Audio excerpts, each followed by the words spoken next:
तो चलो ठीक है, हम पढ़ रहे थे alimentary canal human digestive system में। तो इसमें हम आज पढ़ेंगे जो है फेरेंक्स के बारे में। ठीक है, तो कल मैंने आपको ओरल कैविटी के बारे में पढ़ाया था, आज हम पढ़ेंगे फेरेंक्स के बारे में। फेरेंक्स जो है एक स्मॉल स्पेस है जो है बिहाइंड ओरल कैविटी है, नेजल कैविटीज है। एक छोटी सी स्पेस होती है behind oral and nasal chambers है, नेजल कैविटीज। ओरल और नेजल कैविटी के पीछे जो है ये एक कॉनिकल स्पेस होती है। कौन? फेरेंक्स। ठीक है, फेरेंक्स जो है ये कॉमन पैसेज होता है किसके लिए? It's a common passage for food and air है। फेरेंक्स में फूड और एयर जो है वो क्रॉस करते हैं एक दूसरे को है। एक टाइम में यहाँ पर या फूड एकोमोडेट रहता है या एयर, अंडरस्टैंड। तो कॉमन पैसेज जहां से सांस भी अंदर जाती है और खाना भी अंदर चला जाता है। ये फेरेंक्स जो होता है ये डिवाइड होता है 3 पार्ट्स में। ठीक है, अगर ये फेरेंक्स है तो फेरेंक्स का ये वाला पार्ट जो नाक के पीछे होता है इसको बोलते हैं नेजोफेरेंक्स। क्या बोलते हैं? नेजोफेरेंक्स बोलते हैं। ठीक है, और जो माउथ के पीछे इसका पार्ट होता है उसको बोलते हैं ओरोफेरेंक्स। क्या बोलते हैं? ओरोफेरेंक्स। और नीचे जो होता है उसको बोलते हैं लैरिंजोफेरेंक्स। क्या बोलते हैं? लैरिंजोफेरेंक्स। अब इस नेजोफेरेंक्स से सांस आती है तो वो चली जाती है ट्रैकिया में। यहाँ पर ट्रैकिया होता है और यहाँ जिसको आप लैरिंक्स कहते हो, उसमें जो है हवा अंदर चली जाती है और ये यहाँ से खाना आता है तो वो फूड पाइप में चला जाता है। ये जो लैरिंजोफेरेंक्स होता है, लैरिंजोफेरेंक्स की ओपनिंग जो होती है वो फूड पाइप में, उसको कहते हैं गुलेट। और इसी लैरिंजोफेरेंक्स की ओपनिंग जो सामने ट्रैकिया में होती है उसको कहते हैं ग्लोटिस। क्या कहते हैं? ग्लोटिस।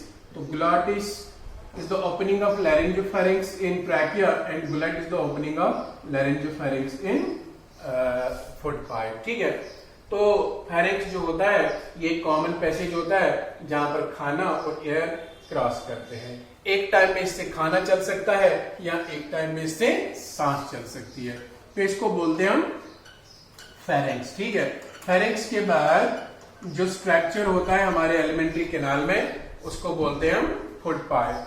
ठीक है, फूड पाइप अगर आप बनाओगे ऐसे, फिर नीचे ये स्टमक में जाकर जो है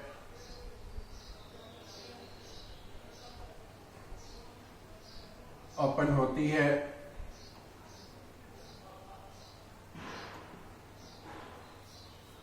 तो ये फूड पाइप है। फूड पाइप को एसोफेगस कहते हैं। तो फूड पाइप जो होता है ये मस्क्यूलर मसल्स की बनी होती है, मस्क्यूलर ट्यूब होता है, तो जो लगभग जो है 25 सेंटीमीटर्स का होता है। Food pipe extends from laryngopharynx and up to abdomen, और एब्डोमेन में ओपन हो जाती है ये पाइप, अंडरस्टैंड। फूड पाइप ये मस्क्यूलर ट्यूब होती है 25 सेंटीमीटर लॉन्ग। इसका काम क्या होता है? दैट एक्सटेंड्स फ्रॉम, कहां से शुरू होती है? Extends from pharynx to rather we can say laryngopharynx, pharynx to upper abdomen है, अपर एब्डोमेन, और ये अपर एब्डोमेन तक जो है वो नीचे चलती है। तो जो फूड पाइप होती है ये यहाँ से शुरू होती है, पीछे यहाँ से चेस्ट से, थोरैसिक से, नेक से उतर के फिर चेस्ट में जाती है, दिल के करीब से उतर के मीडियस्टाइनम के थ्रू जो है अंदर जो है एब्डोमेन में ओपन होती है, स्टमक के अंदर। ठीक है, स्टमक में ओपन हो जाती है। तो फूड पाइप का काम क्या होता है? इसका काम होता है सिर्फ फूड को जो है पास करना और उसको स्टमक में जो है वो स्टोर करना, अंडरस्टैंड। और फूड पाइप खाने को ले जाती है इनवॉलेंटरली, जिसका हमें पता नहीं होता है और जिस पर हमारा कंट्रोल नहीं होता है। इनवॉलेंटरली खाने को ले जाती है और स्टमक के अंदर उसको स्टोर करती है। ये जो फूड पाइप होती है इसमें मसल्स होते हैं, सर्कुलर वाली एंड लॉन्गिट्यूडनल वाली मसल्स होती है, ठीक है। दोनों के दोनों मसल्स जो होते हैं, अब क्या होता है कि ये जो मसल्स होती है इनमें हो जाती है कंट्रैक्शन और रिलैक्सेशन, जिसको हम कहते हैं पेरिस्टाल्सिस। पूरे एलिमेंट्री कैनाल में पेरिस्टाल्सिस होती है, लेकिन जो है रेक्टम में नीचे जाकर ये डिक्रीज हो जाती है। रेक्टम में सबसे कम पेरिस्टाल्सिस होती है, ठीक है। तो पेरिस्टाल्सिस किसको कहते हैं? The regular contractions and relaxations of muscles of alimentary canal. Contractions and relaxations of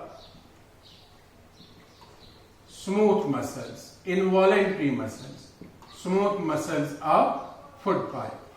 तो जब फूड पाइप के अंदर स्मूथ मसल्स की कंट्रैक्शन रिलैक्सेशन कंटिन्यू होती है तो उसके बाद जो है फूड डिसेंड होता है, नीचे चला जाता है इनवॉलेंट्री। लगभग एक जो बोलस होता है, जो आप निगलते हो खाना मुंह से, लगभग उसको जो है 8 सेकंड लगते हैं डिसेंड होने में और फिर स्टमक के अंदर जो है चले जाने में, ठीक है।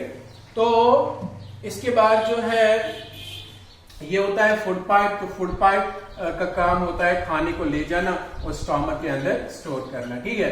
फूड पाइप नीचे जाकर एब्डोमेन में ओपन होती है स्टमक में, हाँ। तो स्टमक जो है इसका दूसरा नाम है गैस्टर। स्टमक जो है ये वाइडेस्ट पार्ट होता है एलिमेंट्री कैनाल का। क्या होता है? वाइडेस्ट पार्ट होता है एलिमेंट्री कैनाल का, सबसे वाइडेस्ट पार्ट होता है, चौड़ा पार्ट होता है। तो ये एक जे शेप का एक मस्क्यूलर स्ट्रक्चर होता है, it's highly muscular, understand. Bag जैसा स्ट्रक्चर होता है, मस्क्यूलर बैग लाइक होता है। कौन? ये स्टमक, अंडरस्टैंड। तो कहां पर लोकेटेड होता है? आपके बिल्कुल यहां, जहां पर आपका स्टर्नम खत्म होता है, यहां जो है जो स्टमक शुरू होता है। स्टमक उतना बड़ा नहीं होता है, अब एक छोटा सा बैग होता है जिसके अंदर खाना स्टोर रहता है, और भी फंक्शंस है इसके, ठीक है। तो स्टमक जो है थोड़ा सा जो है टिल्टेड है, थोड़ा सा ज्यादा लेफ्ट की तरफ होता है आपके एब्डोमिनल कैविटी में। तो सिचुएटेड कहां है ये? सिचुएटेड है ये आपकी एब्डोमिनल कैविटी में, ठीक है। एब्डोमिनल कैविटी आप जानते हो, जो बॉडी होती है हमारी कैविटी, डायफ्राम के नीचे, ऊपर चेस्ट कैविटी, नीचे एब्डोमिनल कैविटी। तो एब्डोमिनल कैविटी के अंदर ये हमारा स्टमक जो है, गैस्टर जो है, ये सिचुएटेड होता है, ठीक है। नाउ वाइडेस्ट पार्ट है एलिमेंट्री कैनाल का, जैसे मैंने पहले कहा, तो मस्क्यूलर, हाईली मस्क्यूलर बैग जैसा स्ट्रक्चर होता है, ठीक है। और ये स्टमक जो है इसके दो कर्वेचर्स होते हैं, यहां पर और यहां पर। इस वाले साइड में, एंटीरियर साइड में इसको कर्वेचर होता है, इसको कहते हैं ग्रेटर कर्वेचर। क्या कहते हैं? इसको कहते हैं ग्रेटर कर्वेचर। और जो पोस्टीरियर साइड में होता है इसको कहते हैं लेसर कर्वेचर। क्या कहते हैं? इसको कहते हैं लेसर कर्वेचर। ग्रेटर कर्वेचर और लेसर कर्वेचर इसका जो होता है, ठीक है। और ये जो स्टमक होता है, इसको जो है, इसका जो पेरिटोनियम होता है, पेरिटोनियम जानते हो, जिसका कनेक्शन होता है जो टिश्यू, जो कनेक्टिव टिश्यू उसको कनेक्ट करता है बॉडी वॉल के साथ, उसको बोलते हैं ओमेंटम। क्या बोलते हैं? Omentum. It's a fold of skin that connects stomach with the body wall, that's called omentum. And omentum के अंदर जो होता है बहुत सारा फैट स्टोर रहता है, अंडरस्टैंड। तो फिर से मैं बोलूंगा, पेरिटोनियम एक जो है हमारे सिलोम का एक कनेक्टिव टिश्यू होता है, कवरिंग होती है सेल्स की, जो ऑर्गन्स को बॉडी वॉल के साथ अटैच करता है। ऐसा ही ओमेंटम जो स्टमक को अटैच करता है हमारी बॉडी वॉल के साथ, उसको हम बोलते हैं, that's what we called as, sorry, ऐसा ही पेरिटोनियम को हम ओमेंटम बोलते हैं। And omentum stores fat. And this stomach is divided into 3 parts, typically 4 parts, 1, 2, 3 and there is 4th part this, ठीक है। तो पहला ये मैं बोलूंगा, दूसरा ये, तीसरा ये और चौथा ये, ठीक है। पहला पार्ट जो इसका होता है इसको कहते हैं पाइलोरिक, सॉरी, कॉर्डिक स्टमक। क्या कहते हैं? Cardiac stomach. Because of being its location more towards the दिल, heart, and that's why it's called as cardiac part. इसको कॉर्डिक स्टमक बोलते हैं, ठीक है। कॉर्डिक स्टमक जो होता है ये यहाँ पर होता है जिसमें फूड पाइप एंटर हो जाता है। कार्डियक स्टमक और फूड पाइप के बीच में जो ओपनिंग होती है इसको बोलते हैं कार्डियक अपर्चर। क्या बोलते हैं? Cardiac aperture. कार्डियक अपर्चर को गॉर्ड करती है एक मसल, इट्स गॉर्डेड बाय, यानी यहाँ पर जो ओपनिंग है इसका कंट्रोल होता है, यानी एक मसल होती है, एक वैल्यू होती है, स्फिंक्टर। स्फिंक्टर हम कहते हैं जो एक जो है ओपनिंग को कंट्रोल करने वाला एक मसल होता है। तो it's guarded by a cardiac sphincter. एक स्फिंक्टर होता है जिसको कहते हैं कार्डियक स्फिंक्टर। ठीक है, ये कार्डियक स्फिंक्टर कंट्रोल करता है फूड को जो है स्टमक के अंदर उसका चले जाना। जब खाना स्टमक के अंदर चला जाता है तो स्फिंक्टर जो है वो क्लोज होता है, उसके बाद और खाना आ जाता है, उस टाइम ये ओपन होता है, फिर क्लोज हो जाता है इमीडिएटली। लेकिन आपने देखा होगा जो बच्चे होते हैं, जब छोटे बच्चे 6 महीने तक के जो बच्चे होते हैं, जो न्यूली बॉर्न होते हैं, उनको जो है अक्सर जब दूध पीते हैं तो अक्सर उनको जो है वो कर्ड जैसा जो है दूध वापस आ जाता है, तो जो है अक्सर आता रहता है। अगर उनको उल्टा भी आप करोगे तो वो निकल आता है, बिकॉज बच्चों के अंदर जो है ये कार्डियक स्फिंक्टर डेवलप नहीं होता है। 6 महीने के बाद ये डेवलप हो जाता है, फिर जाके उनको जो है वो दूध वाली उल्टी नहीं आती है। तो इसको जो है हम कहते हैं cardiac part. I am sorry, मुझे मिटाना नहीं था। देन इसके बाद कार्डियक पार्ट के बाद, जैसे आप कार्डियक पार्ट के बारे में समझ गए, तो कार्डियक पार्ट के बाद दूसरा पार्ट होता है यहाँ पर जिसको कहते हैं फंडस। अंडरस्टैंड? या इसको फंडिक स्टमक भी कहते हैं। इसका जो है इसके अंदर मेनली एयर या जो है गैसेस स्टोर रहते हैं। ठीक है, देन इसका मेन पार्ट जो होता है स्टमक का, that's called corpus. Understand? Main body. तीसरा पार्ट जो इसका होता है मेन बॉडी स्टमक की होती है, जहां पर प्रॉपर जो है डाइजेशन हो जाती है, पार्शियल डाइजेशन होती है खाने की। ठीक है, उसके बाद इसका लास्ट पार्ट जो होता है स्टमक का, उसको बोलते हैं पाइलोरिक स्टमक। है पाइलोरिक स्टमक। पाइलोरिक स्टमक इसका नैरो पार्ट होता है, लास्ट वाला पार्ट होता है जो एंटर हो जाता है स्मॉल इंटेस्टाइन में। जब ये एंटर होता है स्मॉल इंटेस्टाइन में, यहाँ पर एक ट्रू वैल्यू होती है। ठीक है, इस ट्रू वैल्यू को हम कहते हैं दिस ओपनिंग पाइलोरिक अपर्चर। इस ओपनिंग को कहते हैं पाइलोरिक अपर्चर। अपर्चर आप जानते हो बायो में एक ओपनिंग को कहते हैं, तंग सी ओपनिंग को कहते हैं। देन पाइलोरिक अपर्चर जो होता है it's guarded by pyloric value. जिस तरह आप फुटबॉल देखते हो, फुटबॉल में जब आप एयर भरते हो उसके ऊपर जो है एक ओपनिंग में एक वैल्यू होती है, वो अंदर की तरफ तो ओपन होती है लेकिन बाहर की तरफ ओपन नहीं होती है। इस तरह ये एक वैल्यू होती है जो खाने को जो है पार्शियली डाइजेस्टेड खाने को इजाजत देती है इसमें जाने के लिए स्मॉल इंटेस्टाइन में, लेकिन वापस खाना जो है बैक नहीं जा सकता, because this valve rarely opens back into the stomach. Understand? Then वो कभी कभी होता है रेयर केसेस में, जब बहुत ज्यादा जो है वोमिटिंग हो जाती है तो तब जाके ओपन भी हो सकती है। ठीक है, देन इसको हम क्या कहते हैं? इसको कहते हैं पाइलोरिक स्टमक। अब स्टमक का क्या काम होता है? स्टमक का काम होता है खाने को स्टोर करना। पहला फंक्शन है इसका स्टोरेज का, डिफरेंट खानों को ये डिफरेंट टाइम तक स्टोर करता है। सबसे कम टाइम के लिए इसमें रहते हैं कार्बोहाइड्रेट्स, उससे ज्यादा प्रोटीन, सबसे ज्यादा टाइम के लिए स्टमक के अंदर फैट स्टोर रहते हैं। अंडरस्टैंड? ज्यादा से ज्यादा 4 आवर्स तक। अंडरस्टैंड? कार्बोहाइड्रेट्स जैसे 2 घंटे से लेकर 2.5 घंटों तक। अंडरस्टैंड? और प्रोटीन जो है वो लगभग 3 आवर्स के लिए, 3.5 घंटे के लिए इसमें स्टोर रहते हैं। उसके बाद इसका एक और फंक्शन है, फंक्शन ये है कि ये पार्शियल डाइजेशन करता है खाने की। पार्शियल डाइजेशन, थोड़ी सी डाइजेशन यहाँ पर होती है, और डाइजेशन किसकी होती है? स्पेशली सिर्फ प्रोटीन्स की होती है। स्टमक के अंदर प्रोटीन डाइजेस्ट होते हैं, यहाँ पर सिर्फ प्रोटीन्स की डाइजेशन होती है, कार्बोहाइड्रेट्स और फैट्स की नहीं होती है, बिकॉज एंजाइम्स तो होते हैं यहाँ पर उसके लिए भी, मगर यहाँ पर हाईली एसिडिक मीडियम होता है जिसकी वजह से जो है वो उनकी डाइजेशन नहीं हो पाती है। देन यहाँ पर स्टमक के अंदर पार्शियल डाइजेशन होती है प्रोटीन्स की, और इसके अलावा जो है स्टमक सक्रीट करता है HCl, हाइड्रोक्लोरिक एसिड, जो निकलता है इसके गैस्ट्रिक जूस के साथ। गैस्ट्रिक जूस रिलीज करता है। गैस्ट्रिक जूस के अंदर एंजाइम्स होते हैं, एक होता है पेप्सिन, एक होता है रेनिन। 10th में भी आपने पढ़ा है, दोनों के दोनों एंजाइम्स इनएक्टिव होते हैं जब तक खाना आ जाता है स्टमक में, फिर ये एक्टिवेट किए जाते हैं with the help of HCl। HCl का काम होता है इनको एक्टिवेट करना। HCl का काम होता है स्टमक के अंदर जो है मीडियम को एसिडिक कर देना। HCl का काम होता है बैक्टीरिया, हार्मफुल जर्म्स को किल करना। HCl का जो है काम होता है ये पेरिस्टाल्सिस को इंक्रीज करता है। अंडरस्टैंड?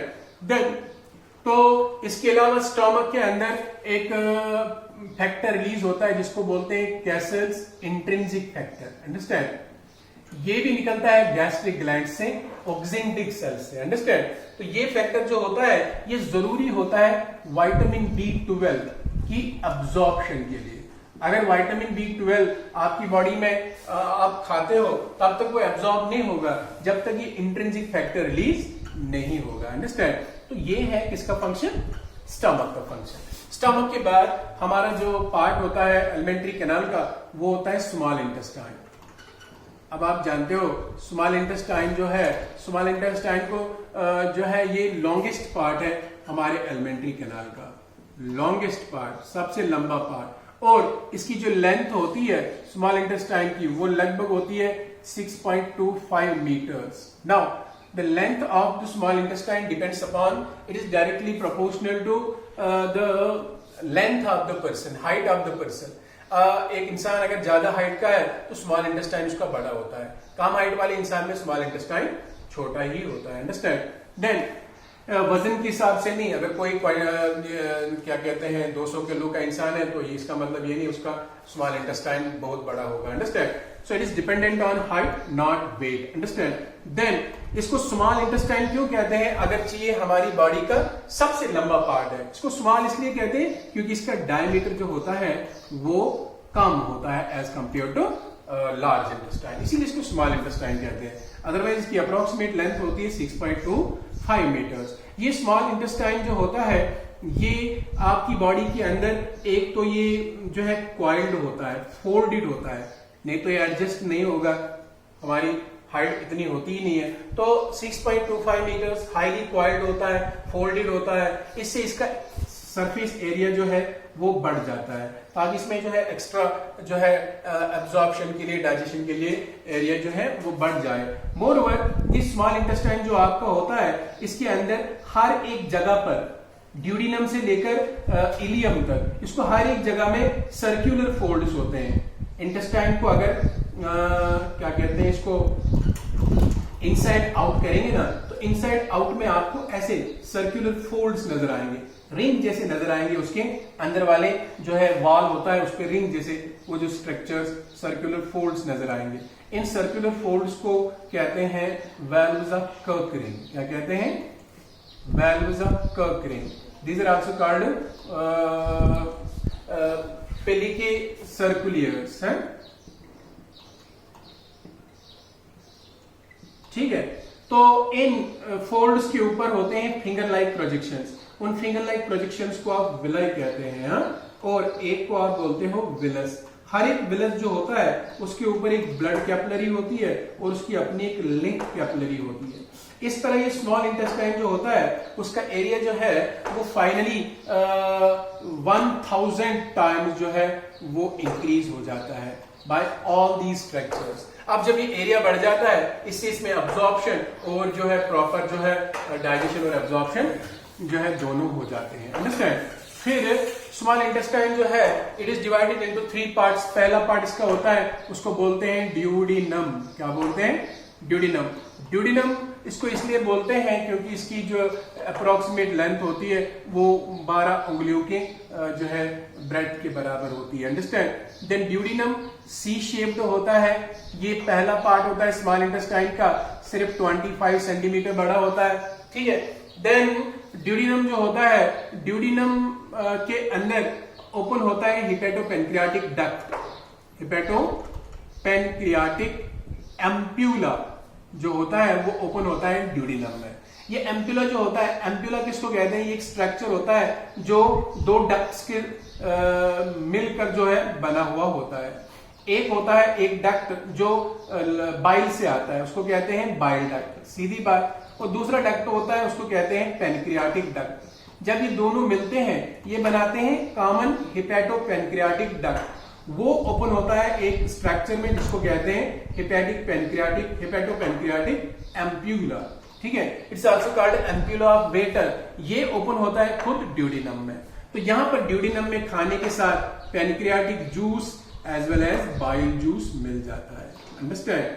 तो यहां पर लगभग मेजर डाइजेशन हो जाती है, किसमें, ड्यूडिनम में, अंडरस्टैंड। देन दूसरा पार्ट इसका होता है जिसको कहते हैं ड्यूडिनम, देन सेकेंड होता है जेजुनम, देन थर्ड पार्ट होता है जिसको बोलते हैं इलियम।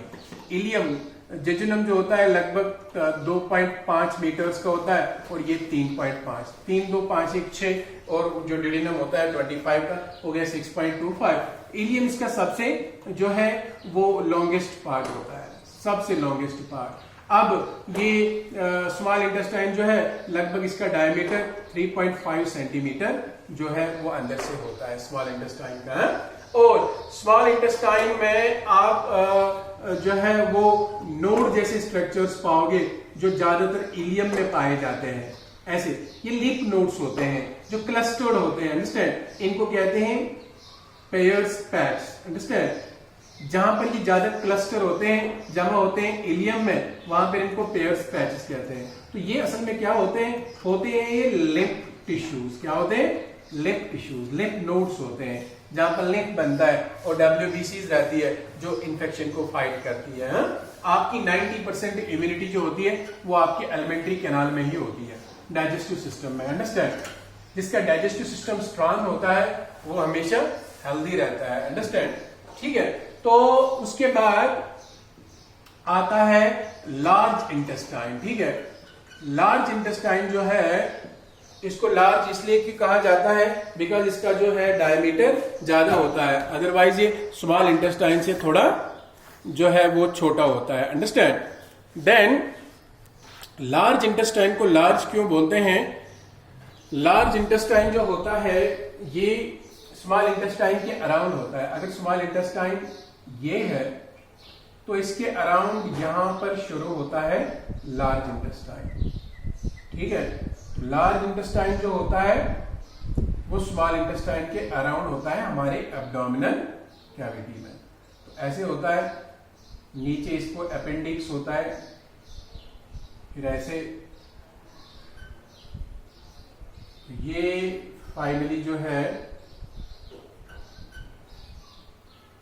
इसमें रेक्टम होता है और एंस होता है, अंडरस्टैंड। देन लार्ज इंटेस्टाइन जो होता है, लार्ज इंटेस्टाइन को लार्ज इंटेस्टाइन क्यों कहते हैं? क्योंकि इसका डायमीटर जो है वो ज्यादा होता है as compare to small intestine, ठीक है। लार्ज इंटेस्टाइन की लेंथ होती है टोटल 1.5 मीटर्स। और लार्ज इंटेस्टाइन जो होता है, लार्ज इंटेस्टाइन का काम होता है ये अनडाइजेस्टेड फूड को एकोमोडेट करता है। क्या करता है? अनडाइजेस्टेड फूड को एकोमोडेट करता है। मोर और उसमें अब्जॉर्प्शन ऑफ वाटर होता है। क्या होता है? अब्जॉर्प्शन ऑफ वाटर होता है and some vitamin B complex. कुछ विटामिन्स जो बैक्टीरियल एक्शन से यहाँ पर बनते हैं वो भी जो है वो अब्जॉर्ब हो जाते हैं, अंडरस्टैंड। बट ये जो लार्ज इंटेस्टाइन होता है, जैसे मैंने कहा, it lies in the abdominal cavity. कहां पर होता है? हमारे एब्डोमिनल कैविटी में होता है, around small intestine, around small intestine, small intestine के अराउंड होता है हमारी एब्डोमिनल कैविटी में। तो स्मॉल इंटेस्टाइन ऐसे होता है और इसके अराउंड जो है वो लार्ज इंटेस्टाइन प्रेजेंट होते हैं। लार्ज इंटेस्टाइन यहां से शुरू होते हैं, फिर इस तरह का इनका स्ट्रक्चर होता है। एक रफ स्ट्रक्चर में मैं जल्दी जल्दी बना रहा हूं। यहां पर नीचे इनका लास्ट वाला पार्ट होता है रेक्टम, ये होता है रेक्टम, इसको बोलते हैं अपेंडिक्स। यहां पर होता है ये असेंडिंग कोलन, यहां पर होता है ट्रांसवर्स कोलन, यहां पर होता है डिसेंडिंग कोलन, ठीक है। तो ये होता है रेक्टम है, इसको कहते हैं एनल कैनल है। क्या बोलते हैं? एनल कैनल बोलते हैं, ठीक है। तो लार्ज इंटेस्टाइन जो है, जैसा आप देखते हैं, ये स्टार्ट होता है इस वाले पार्ट से, इसको कहते हैं सीकम। सीकम इसका पहला पार्ट होता है, ये पाउच जैसा स्ट्रक्चर होता है, 6 सेंटीमीटर का होता है। इसके साथ एक 8 सेंटीमीटर वाला जो है वो पार्ट अटैच होता है लार्ज इंटेस्टाइन के एक छोटे अंतड़े का, उसको अपेंडिक्स कहते हैं। अपेंडिक्स जो होता है ये वेस्टिजियल होता है इंसान में, लेकिन कभी कभी इस अपेंडिक्स का इन्फेक्शन हो जाता है तो उसको बोलते हैं अपेंडिसाइट्स। क्या बोलते हैं? अपेंडिसाइट्स। तो अब इसको सर्जिकली बाहर निकालना पड़ता है, वरना ये अंदर फट सकता है और इंसान जो है मर सकता है। उसको कहते हैं अपेंडिक्टोमी। अपेंडिक्टोमी मतलब इसकी सर्जरी, सर्जरी करके उसको काट देना, ठीक है। देन यहां पर इसका दूसरा पार्ट होता है ये वाला, इसको कहते हैं कोलन। कोलन इसका सबसे बड़ा हिस्सा होता है और कोलन जो होता है वो 3 पार्ट्स का होता है, असेंडिंग, ट्रांसवर्स और descending colon. Then last part contains 20 centimeter long part and that's what we called as rectum. rectum के अंदर क्या होता है, इसमें food in the form of feces, undigested food store रहता है। फिर रेक्टम के बाद एक 2 सेंटीमीटर वाला एक कैनाल आता है, उसको बोलते हैं एनल कैनाल। और एनल कैनाल जो होता है वो ओपन होता है बाय मींस ऑफ एंस। तो anus is the outermost opening of this जो है डाइजेस्टिव सिस्टम एलिमेंट्री कैनाल, ठीक है।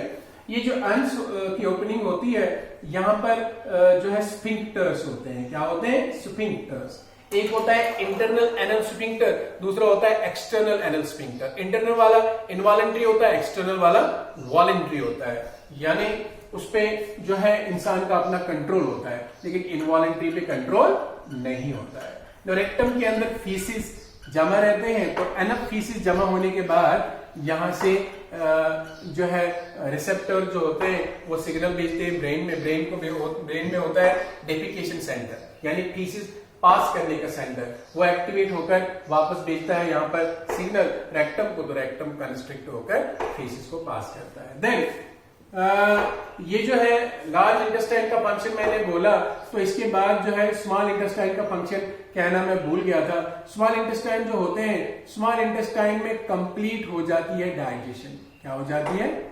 वहां पर डाइजेशन कंप्लीट हो जाती है स्मॉल इंटेस्टाइन में। इसके अलावा स्मॉल इंटेस्टाइन में जो है वो डाइजेशन कंप्लीट होती है और जो है खाना अब्जॉर्ब हो जाता है, अब्जॉर्प्शन हो जाती है खाने की ब्लड में और लिम्फ में। ब्लड में और लिम्फ में खाना जो है वो अब्जॉर्ब हो जाता है।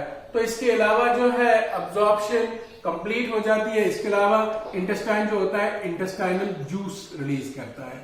इंटेस्टाइनल जूस में बहुत सारे एंजाइम्स होते हैं। मेन इसमें होता है एंटेरोकाइनेज। क्या होता है?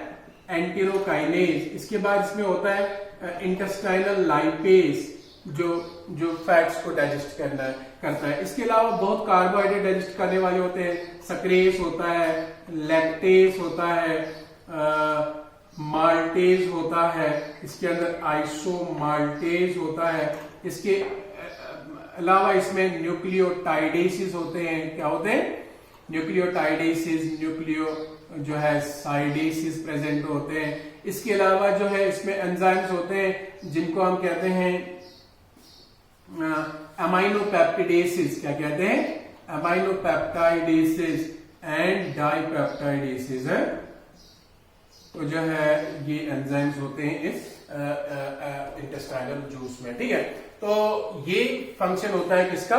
स्मॉल इंटेस्टाइन का, ठीक है। कंप्लीट करता है डाइजेशन को, कंप्लीट करता है अब्जॉर्प्शन को, और यहाँ पर जो है इंटेस्टाइनल जूस फूड के साथ मिक्स हो जाता है, जिसमें डिफरेंट टाइप्स के एंजाइम्स हैं जो डाइजेशन को जो है कंप्लीट करते हैं। अंडरस्टैंड? तो that's all about the alimentary canal of human beings. अभी एलिमेंट्री कैनाल जो होता है, अगर इसको आप हिस्टोलॉजी देखोगे, क्या देखोगे? हिस्टोलॉजी देखोगे, तो सबसे बाहर वाला कवर जो होता है इसका, उसको बोलते हैं सिरोसा। क्या बोलते हैं? सिरोसा। सिरोसा जो होता है ये एपिथेलियम की कवरिंग होती है, ठीक है। अगर आप एलिमेंट्री कैनाल की हिस्टोलॉजी देखोगे, जो इसका वॉल होता है वो किसका बना होता है? सिरोसा का होता है। सिरोसा के बाद होता है मस्क्यूलरिस म्यूकोसा। क्या होता है? Muscularis mucosa. इसको बोलते हैं मस्क्यूलर लेयर, मसल लेयर जो होती है। इस मसल लेयर में outer longitudinal and inner circular muscle जो होती है वो प्रेजेंट होते हैं। Understand? Longitudinal and circular muscle जो होती है वो इसमें प्रेजेंट होती है। किसमें? इस मस्क्यूलरिस में, ठीक है। Muscularis mucosa. उसके बाद होता है इसमें म्यूकोसा। क्या होता है? म्यूकोसा एंड सब म्यूकोसा होता है, ठीक है। सब म्यूकोसा जो होता है ये एक कनेक्टिव टिश्यू की लेयर होती है, जो एक लूज कनेक्टिव टिश्यू होता है। क्या होता है? लूज कनेक्टिव टिश्यू, ठीक है। और इसमें जो है, इसमें डिफरेंट टाइप्स ऑफ जो है वो ग्लैंड्स नहीं, मतलब एक लूज कनेक्टिव टिश्यू होता है, तो जो यहाँ पर प्रेजेंट होता है इसको बोलते हैं सब म्यूकोसा। सब म्यूकोसा के अंदर सबसे अंदर वाली लेयर जो होती है उसको कहते हैं म्यूकोसा। क्या कहते हैं? म्यूकोसा, ठीक है। Then this mucosa, this is the innermost layer of this innermost tissue of this alimentary canal. और जो म्यूकोसा होता है यहाँ पर सबसे बाहर में एक इपिथेलियम की कवरिंग भी होती है, इसमें मसल्स भी थोड़े पाए जाते हैं, और उसमें एक लूज कनेक्टिव टिश्यू जो है जिसमें जो है ग्लैंड्स होते हैं वो भी पाए जाते हैं। अंडरस्टैंड? तो यही जो एपिथेलियम होता है ये स्टोमक के अंदर जो है ये बनाता है, उसमें फोल्ड्स जिसको कहते हैं रज्जे, गैस्ट्रिक रज्जे। एंड यही जो होता है ये इंटेस्टाइन के अंदर किसको बनाता है? ग्लैंड्स को बनाता है, इंटेस्टाइनल ग्लैंड्स को बनाता है, ठीक है। तो ये इसकी histology, that's all about alimentary canal. तो कल हम पढ़ेंगे डाइजेस्टिव ग्लैंड्स के बारे में।